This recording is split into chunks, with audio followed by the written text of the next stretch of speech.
Hi, இது உங்கள் Swetha's world. இன்றைக்கி நம்ம என்ன பார்க்க போகிறோம்னா ப்ரெக்னன்சி சீரீஸ் பார்ட் 3.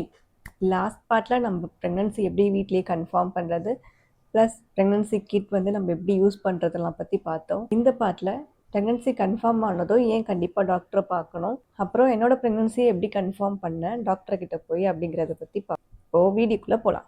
ஏன் கண்டிப்பாக டாக்டரை பார்க்கணுன்னா, செக் பண்ணும்போது டெஸ்ட் கிட்டில் பாசிட்டிவ்னு வந்திருந்தாலும் சில டைம் அது ஃபால்ஸ் ப்ரெக்னன்சியாக இருக்கலாம். பேபி வந்து யூட்ரஸ்குள்ளே ஃபார்ம் ஆகாமல் யூட்ரஸ்க்கு வெளியே ஃபார்ம் ஆகிருக்கலாம். இது ரொம்ப ரேர் கேஸ் தான். சில கேஸில் வந்து ஃபெலோப்பியன் டியூப்லேயே வந்து ஃபார்ம் ஆகிறதுக்கு நிறைய சான்சஸ் இருக்குது. ஸோ இதை வந்து எக்டாபிக் ப்ரெக்னன்சின்னு சொல்லுவாங்க. ப்ரெக்னன்சி பாசிட்டிவும் காட்டும், ஆனால் வந்து பேபி யூட்ரஸ்குள்ளே ஃபார்ம் ஆகாமல் இந்த ஃபெலோப்பியன் டியூப்பில் ஃபார்ம் ஆகிருக்கலாம். இதை வந்து டாக்டரால் மட்டும்தான் கன்ஃபார்ம் பண்ண முடியும். ஸோ கண்டிப்பாக நம்ம டாக்டரை பார்க்குறது ரொம்ப அவசியம். இது ஒரு சீரியஸ் கண்டிஷன். ஸோ நம்ம கண்டிப்பாக டாக்டரை பார்க்குற அவசியம். நம்ம ஒரு 3 மந்த்ஸ் கழித்து பார்த்துக்கலாம், ஒரு 2 மந்த்ஸ் கழித்து ரொம்ப லேட்டாக பார்த்துக்கலாம் அப்படின்னா அந்த ஃபெலோப்பியன் டியூப் வெடிக்கிறதுக்கும் சான்ஸ் இருக்குது. இது ரொம்ப ரிஸ்க். ஸோ நம்ம ப்ரெக்னன்சி கன்ஃபார்ம் ஆனதும் 1 or 2 வீக்ஸில் வந்து நம்ம டாக்டரை பார்க்குறது ரொம்ப நல்லது.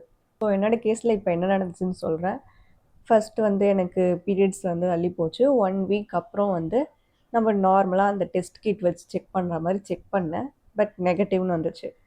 அப்புறம் சரி ஓகே, ஒரு 1 or 2 டேஸ் கழித்து நம்ம செக் பண்ணலாம் அப்படின்னு அப்போ செக் பண்ணேன். அப்போயுமே நெகட்டிவ் தான் வந்துச்சு. சரி ஓகே, அப்போ நம்ம எதுக்கோ டாக்டரை போய் பார்த்துடலாம் அப்படின்னு சொல்லிட்டு அப்படியே வந்து கூகுளில் டைப் பண்ணோம், கைனகாலஜிஸ்ட் நியர் மீ அப்படின்னு. அப்போது அதில் வந்து ஒரு ரிவ்யூஸ்லாம் பார்த்து டாக்டரை வந்து கன்சல்ட் பண்ணுறதுக்கு போனோம். அங்கே வந்து அவங்க யூரின் சாம்பிள் வந்து கொடுக்க சொன்னாங்க, லேபில் கலெக்ட் பண்ணிக்கிட்டாங்க. அவங்களும் வந்து நம்ம செக் பண்ண அதே மாதிரி ஒரு கிட்டில் தான் வந்து அவங்களும் செக் பண்ணாங்க. அப்புறம் வந்து டாக்டர்கிட்ட ரிசல்ட் போச்சு. நாங்கள் டாக்டர்கிட்ட போய் பார்க்கும்போது அவங்க வந்து பாசிட்டிவ்னு வந்திருக்கு அப்படின்னு சொன்னாங்க. லாஸ்ட் டே நைட்டு தான் வந்து நான் செக் பண்ணேன், நெகட்டிவ்னு வந்துச்சு. நெக்ஸ்ட் டேவே வந்து பாசிட்டிவ்னு அதே மாதிரி ஒரு கிட்டில் வந்து காட்டுச்சு. அதுக்கப்புறம் தான் வந்து டாக்டர் வந்து எனக்கு ஃபாலிக் ஆசிட் டேப்லெட்லாம் வந்து சஜஸ்ட் பண்ணாங்க. இதெல்லாம் போடணும், 3 மந்த்ஸ்க்கு முன்னாடிலேருந்து நீங்கள் போட ஸ்டார்ட் பண்ணிடணும், ப்ரெக்னன்சிக்கு பிளான் பண்ணுறீங்களா அப்படின்ற மாதிரிலாம் சொன்னாங்க. ஸோ இப்போதுலேருந்தே நீங்கள் இதை வந்து ஸ்டார்ட் பண்ணி போடுங்க அப்படின்ற மாதிரி சொன்னாங்க. அதுக்கப்புறம் வந்து எனக்கு பீட்டா ஹெச்சிஜின்னு ஒரு டெஸ்ட், பிளட் டெஸ்ட்டு, அது வந்து கன்ஃபர்மேஷனுக்கு அதுக்கான பிளட் சாம்பிளை வந்து கொடுத்துட்டு போயாச்சு லேபில். ஒரு 2-3 டேஸ் கழித்து தான் நாங்கள் வந்து ரிசல்ட் வாங்கவே வந்தோம். அப்போ நம்ம ரிசல்ட் வாங்கிட்டு அப்புறம் டாக்டரை பார்க்கலான்னு போனோம். இதுதான் நான் எடுத்த ஹெச்சிஜி டெஸ்ட்டோட ரிசல்ட். இங்கே பீட்டா ஹெச்சிஜின்னு போட்டிருக்கு. இங்கே மென்ஷன் பண்ணியிருக்கு எவ்வளோ பாயிண்ட்ஸ்லாம் இருந்தால் எத்தனை மந்த் ப்ரெக்னன்சி, ஆர் 0 to 10 வரைக்கும் இருந்தால் ப்ரெக்னென்ட் இல்லை, அதுக்கு மேலே இருந்தால் எத்தனை மந்த் வந்து ப்ரெக்னென்ட் ஆகிருக்கு, எவ்வளோ வீக்ஸ் அப்படின்ற மாதிரி இங்கே போட்டிருக்காங்க. எனக்கு வந்து அப்போது இருக்கிறதுல வந்து 1598 கிட்ட இருந்துச்சு ஹெச்சிஜி லெவல். அப்புறம் இதை எடுத்துகிட்டு போய் டாக்டர்கிட்ட காமிச்சதும் ஓகே, கன்ஃபார்ம் ப்ரெக்னெண்ட்டாக தான் இருக்கீங்க அப்படின்னு சொல்லிட்டாங்க. இதுக்கப்புறம் வந்து பேபி யூட்ரஸில் தான் ஃபார்ம் ஆகிருக்கா இல்லைனா வந்து வெளியில் எங்கேனாச்சும் ஃபார்ம் ஆகிருக்கா அப்படின்றத கண்டிப்பாக செக் பண்ணணும்னு சொல்லி ஒரு ஸ்கேன் எடுத்தாங்க.